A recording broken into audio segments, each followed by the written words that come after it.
e vamos ao que interessa. O material é simples, tá? Uma caneta esferográfica azul, uma outra de ponta média, tá? Só para se quiser deixar algo mais marcado, e um cotonete. Além da nossa folha, já com um desenho previamente marcado, eu fiz usando mesa de luz, ok? Eu dei uma limpadinha na ponta da caneta, para ter certeza de que não vai borrar, não vai manchar.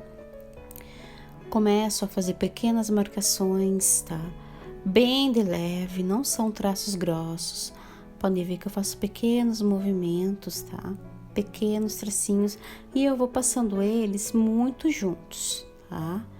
Eu vou marcando da esquerda para a direita, porque eu sou destra, quem é canhoto pode fazer o inverso, ok? Então são pequenas marcações só para me guiar. Vou já dando pequenos volumes de base, tá?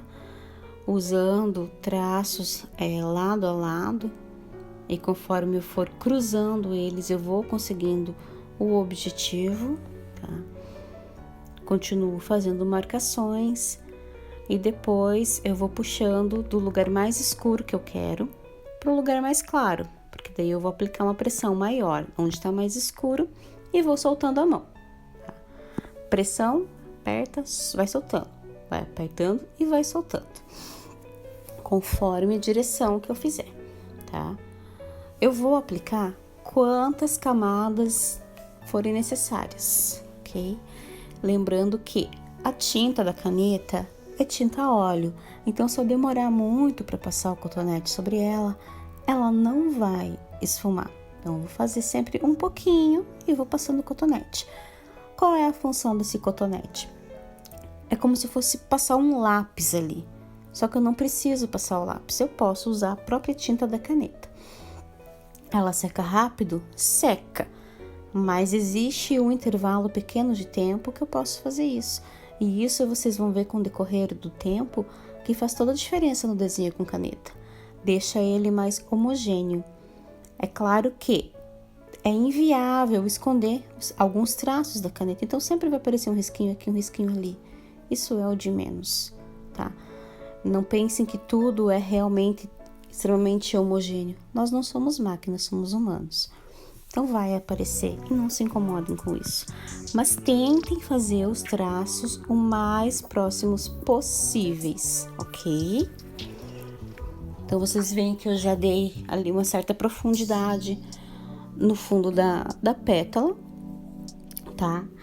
E assim, eu vou dizer pra vocês, um dos segredinhos do desenho com caneta é aplicar agora, no primeiro momento, quantas camadas forem necessárias para eu atingir determinado tom que eu quero.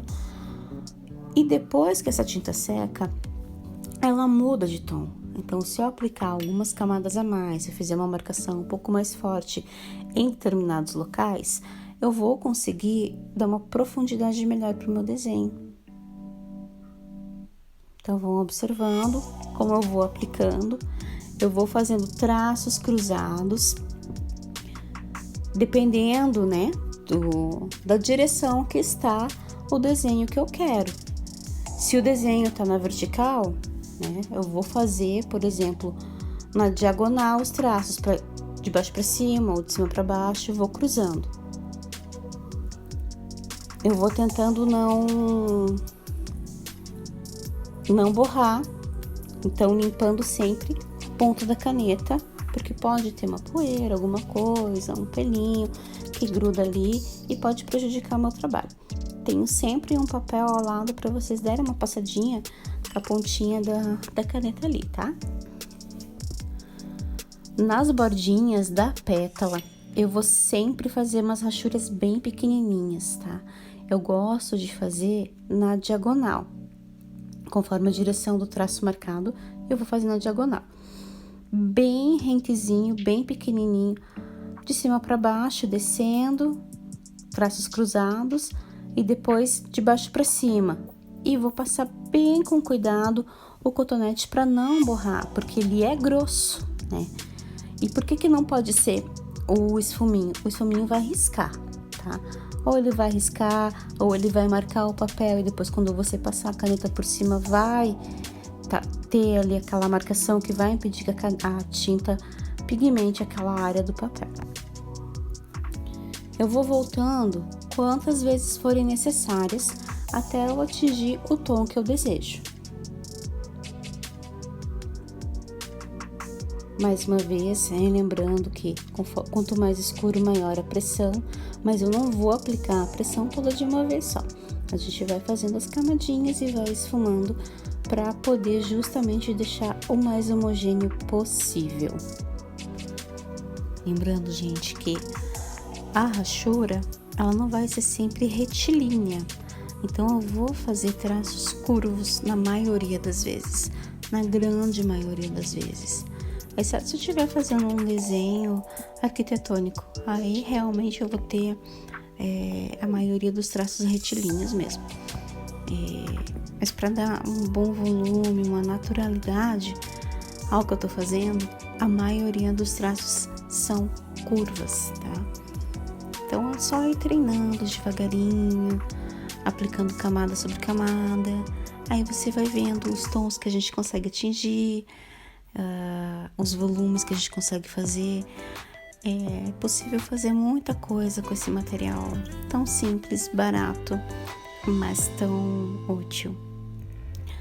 Começando a outra pétala, já vou marcando ali as áreas que serão mais escuras nela e já vou passando ali o nosso querido cotonete para já ir dando aquela naturalidade, porque a rosa é delicada, né? Então vamos marcando as bordas das pétalas, lembrando de fazer sempre aquela micro rachura, né? Mas no princípio só vou marcar mesmo bem de levezinho. E assim vai indo. Vou observando o que eu tenho na minha referência e eu vou tentando passar para o papel da forma mais próxima possível, né? Como eu disse antes, somos humanos, somos passíveis de erro. Podemos camuflar? Podemos. Podemos deixar melhor? Podemos. Somos muito versáteis. E assim a gente vai cruzando todos os nossos tracinhos aqui e dando forma àquilo que a gente imagina.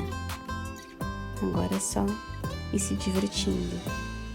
Depois que você pega gosto pela caneta, você vê que só precisa de uma coisa bem simples, um material bem simples e um pouquinho de paciência para conseguir ter trabalhos muito bonitos, diferentes e com bons resultados.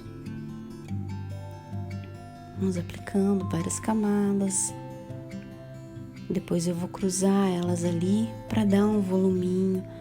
Nem sempre eu vou fazer a rachura do mesmo tamanho, às vezes eu faço maiores, às vezes eu faço menores, conforme o que eu observo na minha referência.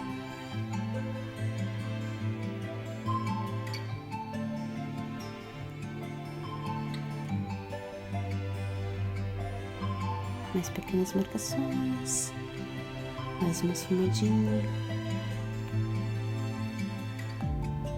A base é essa, pessoal.